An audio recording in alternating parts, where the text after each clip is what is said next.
Welcome viewers. You are watching Tube Science Learning Academy. Tube Science Educational YouTube চ্যানেলে তোমাদের প্রত্যেককে স্বাগত জানাই। আজকে একটা বিশেষ তথ্য নিয়ে তোমাদের সাথে আলোচনা করব।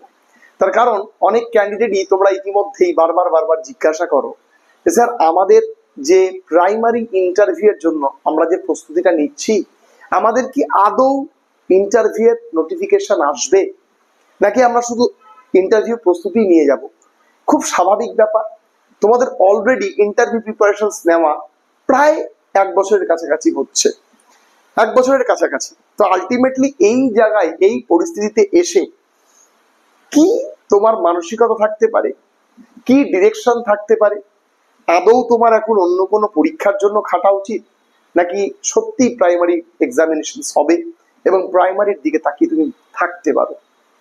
প্রথমে আমি একটা কথা বলবো, যদি তোমরা চ্যানেলটিতে নতুন হও অবশ্যই চ্যানেলটি সাবস্ক্রাইব করতে পারো। তার কারণ আমি অথেন্টিক নিউজ তোমাদের সামনে দেওয়ার চেষ্টা করি, কোনো ক্রমেই বিভ্রান্তকর নিউজ আমি আপলোড করি না, ঠিক আছে। এবার অনেক সময় কি হয়, রিপ্রেজেন্টেশনসে অনেক সময় ইস্যু থেকে যায়, হয়তো কোনো জায়গায় কোনো রকম ভাবে ইস্যু থেকে যায়, তাই জন্য আমি আগে থেকেই ক্ষমা প্রার্থী।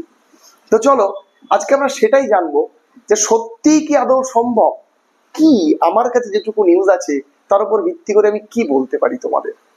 দেখো আমি তোমাদের একটা কথা বলি, ধৈর্য ধরে আছো তোমরা, এটা তোমাদের বিকল্প নেই। এই ধৈর্য ধরার পেছনে অনেক কারণ রয়েছে। কেন এতদিনও ইন্টারভিউ এর বিজ্ঞপ্তি আসলো না, কেন 2022-এর ক্যান্ডিডেটরা কোয়ালিফাই করেও তারা একটা এক্সাম পেল না, একটা সেপারেট ইন্টারভিউ প্রসেস পেল না, এটা কিন্তু প্রশ্নচিহ্ন উঠে আসে। কিন্তু এর পেছনে রয়েছে একটা গভীর কিছু সমস্যা। প্রথম মত বিএড মামলা রিলেটেড যে সুপ্রিম কোর্টের যে 7 থেকে 8 মাস ধরে যে চলা যে মামলাটা, সেই মামলাটির পরিপ্রেক্ষিতে বহুদিন যাবত কিন্তু একটা সময় ওয়েস্ট হয়েছে, এটা কিন্তু আমাকে মানতে হবে।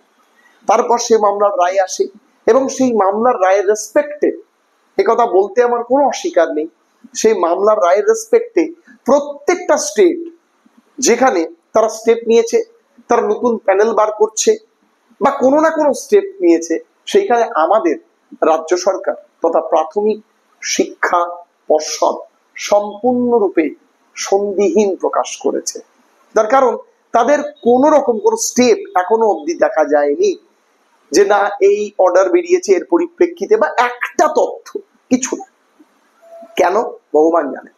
তবে ইতিমধ্যেই রিসেন্টলি কিছুদিন আগে আমার এক ছাত্র তারা ঐক্যবদ্ধভাবে প্রাথমিক শিক্ষা পর্ষদে গেছিল এবং সেখান থেকে তাদেরকে বলা হয়, কতটুকু সত্যি আমি তাদের উপরে বিশ্বাস রেখেই বলছি, যদি তোমাদের কাছে কোনো ইনফরমেশন থাকে তোমরা কমেন্টে ট্যাগ করো, অবশ্যই আমি কমেন্টটা করব। এবং প্রথমেই বলি, তাদের উপরে তারা বলছে একটা কথাই নাকি বলেছে যে স্পেসিফিক কিছু কেস আছে, সেই কেসটা নাম মিটলে তারা দিতে পারছে না। এবার সেই কেসটা আমি প্রথমে শুনে চমকে যাওয়ার, কোন কেস? কোনো তো কেস নেই। কোন কেসটা রয়েছে? কেসটা রয়েছে একটাই, সেটা হচ্ছে বিএড এর সার্টিফিকেট ক্যান্সেলেশন কেস, যেটা হাইকোর্টে রাজশেখর মান্তার বেঞ্চে করা হয়েছিল। যে সমস্ত বিএড ক্যান্ডিডেটরা পাশ করেছিল তাদের সার্টিফিকেট ক্যান্সেলেশন এর জন্য বিএড পরীক্ষার্থীরা দাবি তুলেছিল এবং সেই পরিপ্রেক্ষিতে বিএড পরীক্ষার্থীরা যে তারা কিন্তু হাইকোর্টে রাজশেখর মান্তার বেঞ্চে তারা কিন্তু অবশ্যই এই কেসটা ফাইল করে এবং সেই কেসের ইস্যুতেই কিন্তু কোন রকম কোন স্টেপ এখনো দিতে পারছে না। বর্তমানে পরিস্থিতি প্রেক্ষাপট পর্যালোচনা করে আমাদের যে চেয়ারপতি মহোদয় রয়েছেন তিনি বলেছেন যে আমরা স্টেপ নেব কিছু পরিপ্রেক্ষিতে, তার কারণ আমাদের সুপ্রিম কোর্টকেও মান্যতা দিতে হবে, তার কারণ এবং তার সাথে আমাদের সার্টিফিকেট যারা আমাদের মান্যতা দিয়েছি, সার্টিফিকেট দিয়েছি, সেই সার্টিফিকেট রিলেটেড কেস না মিটলে আমরা এগোতে পারবো না। এবং সেই প্রসঙ্গে ছাত্রদের পক্ষ থেকে প্রশ্ন করা হয়, স্যার সেটা সময় কতদিন লাগতে পারে? তো সেই পরিপ্রেক্ষিতে প্রশ্ন উঠে আসে 1 থেকে 2 মাস, যতদিন না কেস মিটছে। তো আমার প্রসঙ্গ কথা এটাই যে দেখো কেস মিটতে আর একটা কেস পড়ে যায়, ঠিক আছে। এবং আমি বলবো যে দ্রুত সাথে কেসটা মেটে এবং যারা ইন্টারভিউ প্রস্তুতি নিচ্ছ, দেখো বর্তমান পরিস্থিতি প্রেক্ষাপটে সবচেয়ে তোমাদের পজিশন ভালো যারা 2022-এ কমপ্লিট করে আছো। আমি তোমাকে বলছি তার কারণ স্টেটে কোনো রিক্রুটমেন্ট নেই, যারা WBPSC-র জন্য খাটছে তাদের ব্যাপারটা আলাদা, কারণ ডাব্লিউবিপিএসসির জন্য খেটে প্রাইমারিতে পরীক্ষা বিএড ডিএড করে নিয়ে, সরি বিএড নয় অনলি ডিএড করে নিয়ে প্রাইমারি পরীক্ষা কিন্তু সবাই দিতে পারবে না।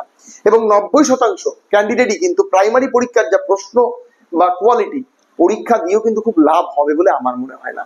তো সেই জায়গায় দাঁড়িয়ে একটা কথা আমি অস্বীকার করব না, যে তোমরা কিন্তু সবচেয়ে লেস কম্পিটিটিভ, লেস বলা যেতে পারে কম্পিটিশনস এর মধ্যে রয়েছে। যদি 2022-এর ক্যান্ডিডেটরাই অনলি পরীক্ষা দিতে এবং মোটামুটি 15-20 হাজার ভ্যাকেন্সি দিত, আমার মনে হয় না যারা যারা পড়াশোনা করছো একটু ইন্টারভিউ নিয়ে তারা কেউ বসে থাকতে।